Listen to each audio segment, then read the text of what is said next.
এটা ফোড়লগুলো আমি সুন্দর করে করে নিয়েছি, শুইলা তারপর ধুয়ে নিয়েছি। প্রথম ফার্স্টে নয়তো পরে ধুইলে ফোড়ল থেকে অনেক পানি বের হয়, তখন কাইটা রাখবো।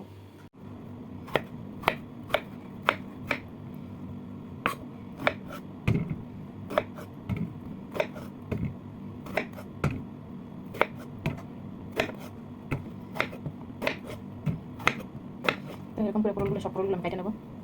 হয়তো আমি সব ফোড়লগুলো কেটে নিছি।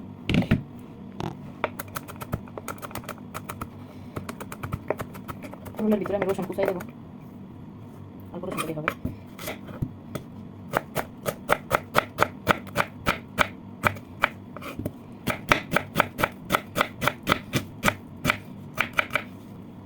কুচাই নিই।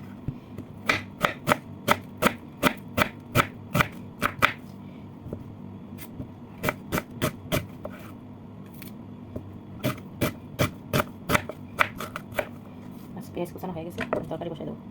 দিয়ে দিলাম তেল, রসুন দিয়ে দিলাম,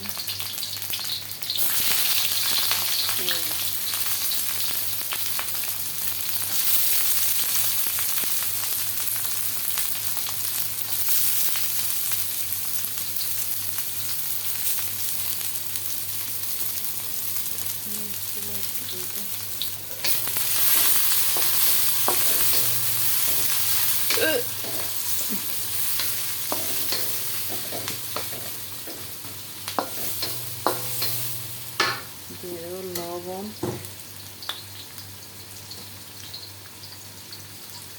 লবণ না দিলে টেস্টটা গলবে না। তেল কমই করে দিচ্ছি।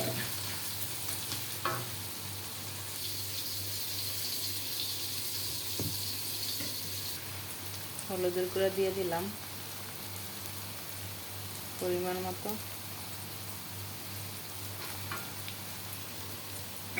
এক চামচ মরিচের গুঁড়া,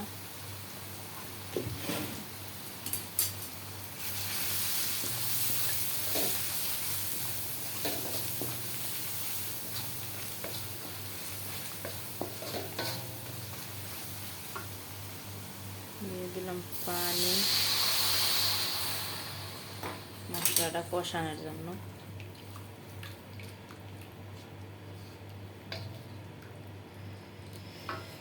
এদের আমি দুপুরে আলু দিয়ে ডিম বোনা করছিলাম, ওখানে তরকারি আছে, ওগুলো গরম করতে দিছি।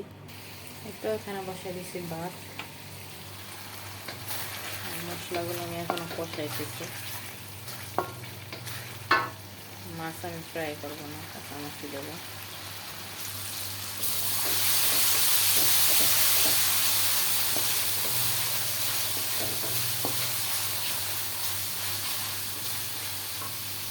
হয়ে গেছে আমার মশলা কষানো, এখন দিয়ে দেবো কাঁচা মাছ। মাছটা ফ্রাই করে নিয়ে এসছে,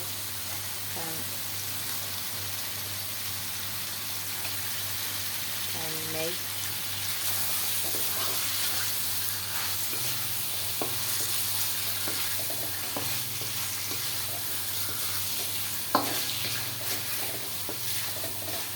এরকম কাঁচা ইলিশ মাছ খাইতে অনেক মজা।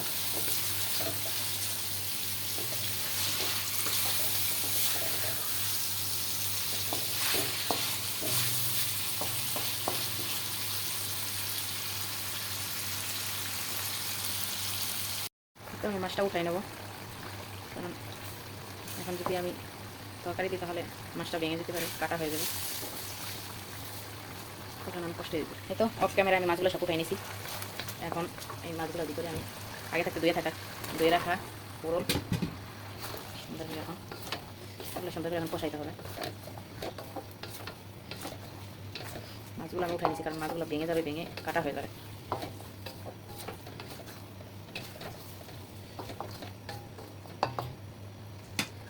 ঢাকনা দিয়ে ঢেকে দেবো, বোরল থেকে অনেক জল বের হবে।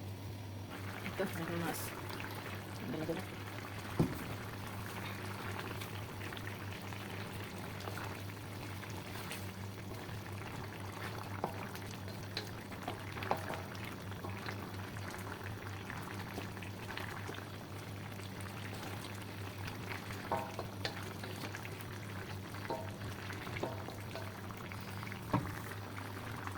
এই তো হয়ে গেছে আমার তরকারি পরোলের। এই তো কচুগুলো কাইটে আমি বসাই দিছি এখন হলুদ দিয়ে লবণ দিয়া। এগুলো প্রচুর চুলকানি কচুগুলো, আমার হাতের অবস্থা খারাপ চুলকাইতে চুলকাইতে। এই তো আমি কচুগুলো সেদ্ধ করে নিতেছি, সেদ্ধ করে পানি ফেলাই দেবো, কারণ এগুলো অনেক চুলকানি কচুগুলো। দেওয়ার সময় আমার প্রচুর হাত চুলকাইছে। তারপর পানি সেদ্ধ করে তারপর দেখি রসুন টসুন বেশি বাড়াই দিয়ে খাওয়া যায় কিনা। তো দেখেন হয়ে গেছে সেদ্ধ, একেবারে সেদ্ধ হয়ে গেছে। এখন এগুলো সেকে পানি ফেলাই দেবো। এই তো আমি পানি ফেলাই সেকে নিছি।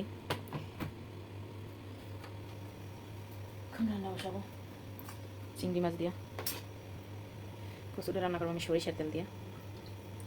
দিয়ে দিলাম সরিষার তেল। তেলটা গরম হয়ে গেলে আমি দেবো কাটা জিরা, দিয়ে দিলাম থেতলায় রাখা রসুন,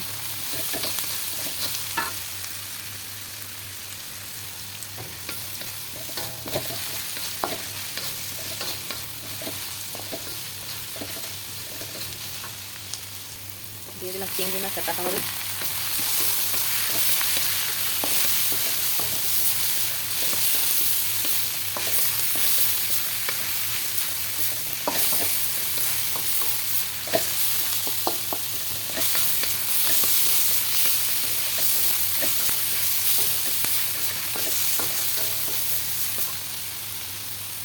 দিয়ে দিলাম হলুদের গুঁড়া, মরিচের গুঁড়া দেবো না কারণ কাঁচামরিচ দিয়ে নেবো।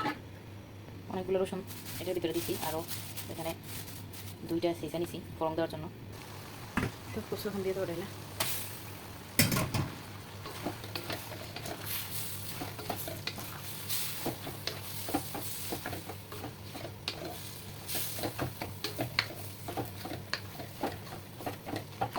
ভালো করে নাইড়া নিই। দিয়ে দিলাম সরিষার তেল, কচু,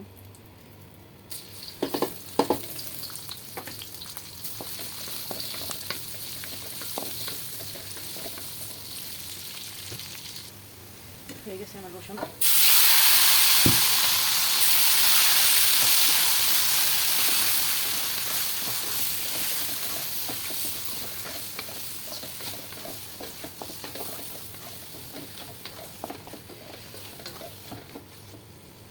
দিয়ে দিলাম ধনিয়া পাতা,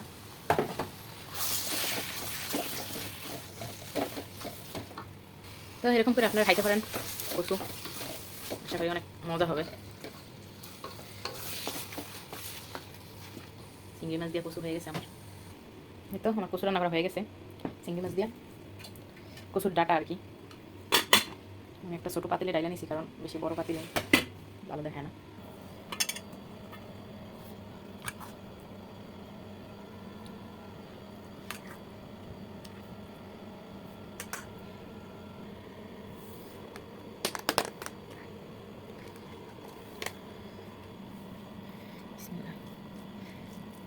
দেখি খাইয়া বিসমিল্লাহ।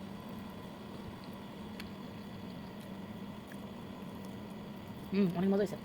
না চলবে না, যেভাবে চুলকাইছে আমি মনে করছি যে পুরো খাওয়া যেত না। অনেক মজা হয়েছে, চুলকানা।